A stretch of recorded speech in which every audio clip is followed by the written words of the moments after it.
So just a quick reminder, we're looking at the mental machines on the learning platform here. If we just look at the course where we were, I started by asking you to look at animation on the web. I've been teaching art for 10 years and this is a very new and exciting way of getting practice to happen that we just haven't had before. So we can bring them into Flash. That if you want to really extend this and you kind of think, well, this is easy, I know how to do this, you know, build something in that's a little bit more complicated. All my planning happens in the learning platform.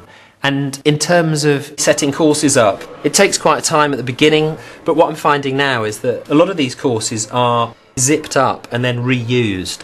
Now what's been really exciting in the last year is that a colleague who is also teaching on the digital art course is now sharing resources with me. It really saves us a huge amount of time in terms of planning and organising.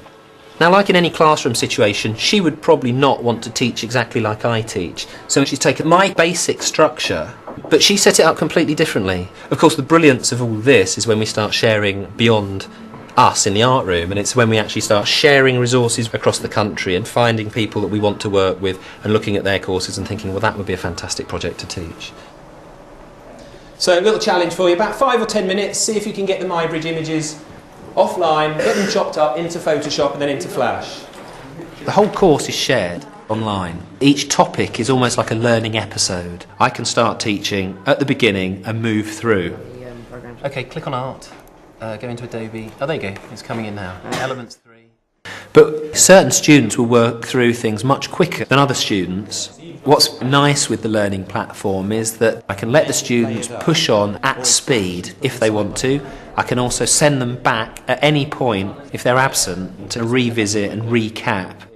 You work at your own pace. If you miss things or you run out of time, you can go back to it in your own time to catch up. And if you do more than you need to, you can always move further on.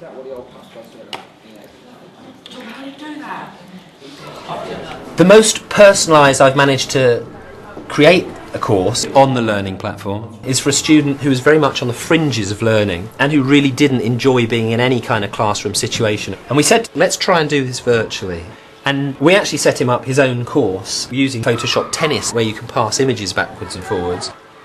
So I started by showing how in Photoshop you can take an image and subvert it and change the context. He's picked this up and, you know, his Photoshop skills are gaining, he's experimenting, trying different things out, cloning tools, introducing new characters.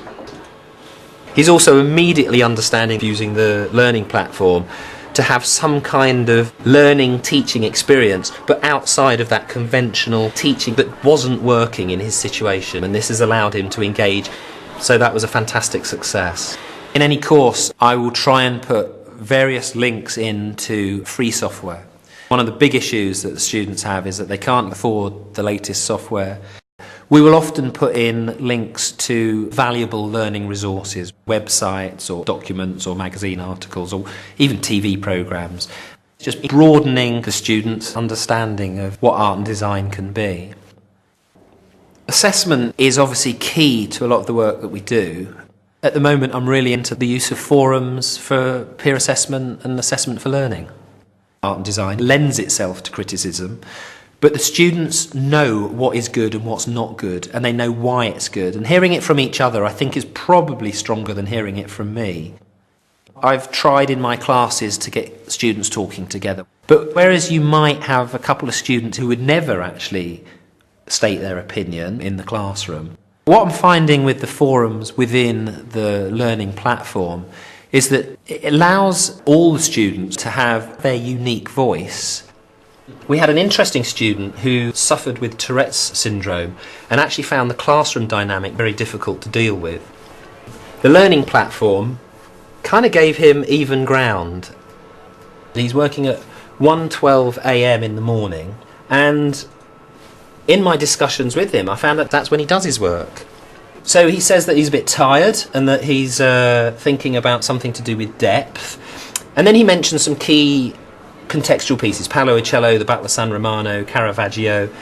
Initial thinking is good here, but what's really impressive about this is that not me as the teacher, but another student peer evaluates what he's doing, and the assessment here I think is amazing for a variety of reasons. Nicola is saying, Well, I actually think what you're saying is quite good. I'm not sure about this bit and this bit, but have you thought about these things? She even includes a hyperlink that he can then go on to. Now, what's interesting there is that Nicola's gaining this fantastic knowledge about what other students are doing, but also this greater understanding of art and design, which is something that we wouldn't offer unless we were doing this through a forum in the learning platform. Everyone uploads their work, and then you can post a message saying what you think of it and what you think they should have done, or ask them how they did it.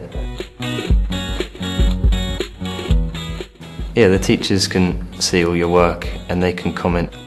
It's like one big chat room, really, including the students and the teachers. You can just learn from other students, so you have a much wider selection of ideas to put towards your work, which will make it better. It allows students' learning to be as structured as they want it to be. It helps them keep organised and they don't lose their work. You can keep all your work in the same place. You just upload it and then you can download it at school. And during your lesson you can get it up on the screen and show people, so you don't have to carry it around with you all day. There's an animation Year 12 uploaded from last year. And can you see, he's got 2 parts. Everything they ever put into the learning platform is recorded. And you can see any forum post they've written, any piece of work they've attached, any homework, anything. And that's what we have provided for the last couple of years to the examiner and said, look, here is the work. And so far we've been quite successful. I don't think the learning platform replaces anything. I think it supports good classroom practice.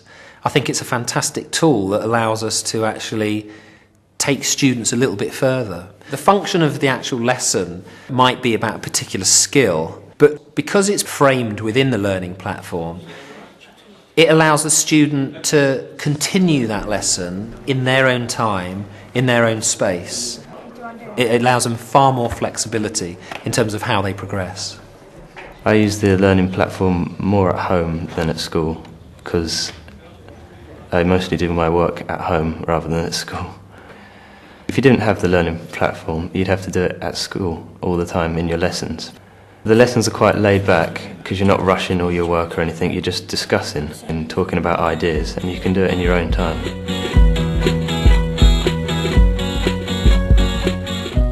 You can do it in the lesson as well, but most people prefer to do it in their own time at home.